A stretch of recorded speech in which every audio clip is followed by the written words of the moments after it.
Hello আমার প্রিয় ছাত্রছাত্রী বন্ধুরা, আমি তোমাদের অমিতাভ স্যার। সবাইকে আমার ইউটিউব চ্যানেলে স্বাগত জানাচ্ছি।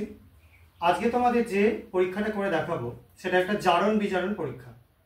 এখানে আমরা পটাশিয়াম পার ম্যাঙ্গানেট এই জিনিসটাকে ব্যবহার করে পরীক্ষাটা করব।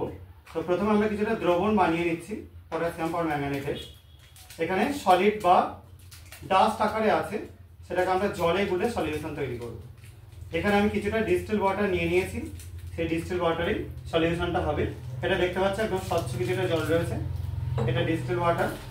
আমরা এর মধ্যে যোগ করে দিচ্ছি কিছুটা পটাশিয়াম পার ম্যাঙ্গানেট। দেখতে পাচ্ছ নিচের দিকে পড়ছে এবং আস্তে আস্তে গোলাপি বর্ণ ধারণ করছে, ঠিক আছে। এবার এটার মধ্যে আমরা একটা গ্লাস টিউব নিয়ে একটু জিনিসটা গুলে নিচ্ছি যাতে জিনিসটা বুঝতে সুবিধা হয়। দেখো একটা গাঢ় বেগুনি বর্ণের দ্রবণ তৈরি হয়েছে। আমি ব্যাকগ্রাউন্ডে সাদা রং দিয়ে দেখিয়ে দিচ্ছি তোমাদের, আশা করা যায় তোমরা কালারটা বুঝতে পারছো। তো এই দ্রবণটা নিয়েই আমরা সমস্ত পরীক্ষাগুলো করব। তো যাই হোক, আমি কিছুটা এখানে ছোট কন্টেনারে ঢেলে নিচ্ছি। এবার আমরা প্রথম যে পরীক্ষাটা করব, একটা ফাঁকা এখানে দেখতে পাচ্ছ কনিক্যাল ফ্লাস্ক রয়েছে। এবার এটার মধ্যে আমি কিছুটা যোগ করে দিচ্ছি অক্সালিক অ্যাসিড। অক্সালিক অ্যাসিড কিন্তু শুকনো, ড্রাই, ঠিক আছে। এই অ্যাসিডটা আমরা যোগ করে দিচ্ছি এর মধ্যে। এখানে আমরা নিয়ে নিলাম অক্সালিক অ্যাসিড। এবার রমিতাটাকে হাতে তুলে নিই। দেখো এখানে অক্সালিক অ্যাসিড শুকনো অবস্থায় থাকলো, আমরা এর মধ্যে এবার যোগ করবো যেটা HCl, ঠিক আছে, হাইড্রোক্লোরিক অ্যাসিড। এটা দ্রবণ করে রাখা রয়েছে 60% HCl। এবার আস্তে আস্তে এরকম করে নাড়া, এটাকে ডান হাতে করে কর, ঠিক আছে। তো এবার এই যে HCl মিডিয়াম নিলাম, এর মধ্যে আমরা যোগ করে দেবো কিছুটা KMnO4 দ্রবণ। দেখো যোগ করা হচ্ছে, এবার নাড়া আস্তে আস্তে। দেখো কিছুক্ষণের মধ্যে দেখতে পাচ্ছ রংটা সঙ্গে সঙ্গে ভ্যানিশ হয়ে যাচ্ছে। আমি একটু ব্যাকগ্রাউন্ড ইউজ করে দেখাচ্ছি তোমাদেরকে যাতে বুঝতে সুবিধা হয়। দেখো যোগ করা হচ্ছে, আবার নাড়া। দেখো রংটা আস্তে আস্তে আস্তে আস্তে পুরো ভ্যানিশ হয়ে যাচ্ছে। তার মানে এখানে একটা বিশেষ টাইপের জারণ বিজারণ ঘটছে। কি ঘটছে আমি পরে এক্সপ্লেন করছি, ঠিক আছে। তো এটা হচ্ছে প্রথম এক্সপেরিমেন্ট, রাখ ওটা এখানে। এবার দ্বিতীয় এক্সপেরিমেন্টের জন্য অরিজিৎ এটা নিয়ে নে। আমরা এটার মধ্যে কিছুটা যোগ করে দিচ্ছি সোডিয়াম সালফাইড সলিউশন। আমি দ্রবণ করে পুরো রেডি করে রেখেছি, কিছুটা নিয়ে নিলাম।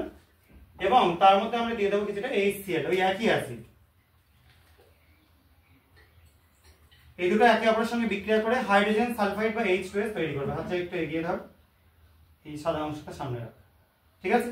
এবার তার মধ্যে আমরা এই যে KMnO4 তৈরি করেছিলাম সেটা আরো কিছুটা করে যোগ করছি। দেখতে পাচ্ছ যোগ করার সঙ্গে সঙ্গে কালারটা একদম পুরোপুরি চলে যাচ্ছে। আগেরটাই কিন্তু কিছুক্ষণ স্টে করছিল, এটা কিন্তু স্টেও করছে না, ইনস্ট্যান্ট সঙ্গে সঙ্গে চলে যাচ্ছে, ঠিক আছে। শুধু তাই না, তোমাদের এখানে ক্যামেরায় এতটা দেখতে সুবিধা হবে না, এই জায়গাটা একটু সাদা ঘোলাটে হয়ে যাচ্ছে, যেটা কিন্তু আগেরটায় একদম স্বচ্ছ ছিল, সেটাই কিন্তু এখানে হয়ে যাচ্ছে একটু ঘোলাটে টাইপের, ঠিক আছে। আগেটা এবার তৃতীয়টার জন্য সন্ধিতা ধর, এটা কিন্তু আমরা দুটোতেই HCl নিয়ে করলাম, এটা কিন্তু ক্ষার নিয়ে করব। কি নেবো, কিছুটা NaOH নিয়ে নিচ্ছি এটার মধ্যে, সোডিয়াম হাইড্রক্সাইড। আর আমরা এর মধ্যে যোগ করে দেবো কিছুটা চিনি বা গ্লুকোজ। আমি এখানে গ্লুকোজ যোগ করে দিচ্ছি, যার ফর্মুলা C6H12O6। এই গ্লুকোজটা এখানে কিন্তু একটা ক্যাটালিস্ট বা অনুঘটকের কাজ করবে। তোমরা ক্যাটালিস্ট সবাই পড়েছো, এটা কিন্তু সেই ক্যাটালিটিক একটা রিয়াকশন। এবার আস্তে আস্তে এরকম করে ইয়ে কর। এবার এর মধ্যে আমরা একটুখানি কালারটা বোঝবার সুবিধার জন্য কিছুটা ডিস্টিল ওয়াটার যোগ করে দিচ্ছি, মিডিয়ামটা যাতে একটুখানি ওয়াইড হয়ে যায়, ঠিক আছে। এবার এর মধ্যে আমরা কিছুটা KMnO4 যোগ করছি ফার্স্টে। দেখো যোগ করবার সঙ্গে সঙ্গে দেখতে পাচ্ছ কালারটা আস্তে আস্তে সবুজ হয়ে যাচ্ছে। দেখো সবুজ হয়ে যাচ্ছে। এবার নাড়াতে থাক, ধরেই নাড়া তুই। আস্তে আস্তে দেখো কালারটা সবুজ থেকে ইয়েলোর দিকে এগোচ্ছে, হলুদের দিকে এগোচ্ছে, তাই না। এবার আমরা আরো একটুখানি যোগ করব, এর মধ্যে ঢেলে নিচ্ছি। দেখো এর মধ্যে কিছুটা আরো যোগ করছি। দেখো প্রথমে সবুজ হয়ে গেল, সবুজটা যত এরকম করে যত রান হচ্ছে দেখো হলুদ হয়ে যাচ্ছে, ঠিক আছে। তো খুব সুন্দর একটা এক্সপেরিমেন্ট এটা।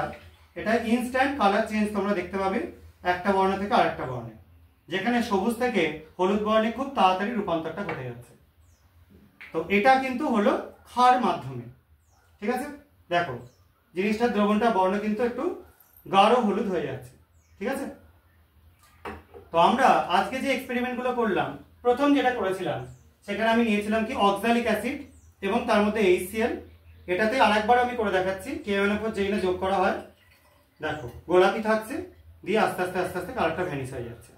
ঠিক আছে, একদম ভ্যানিশিং কালারের খুব সুন্দর একটা এক্সপেরিমেন্ট, গোলাপি থেকে ভ্যানিশ হয়ে যাচ্ছে।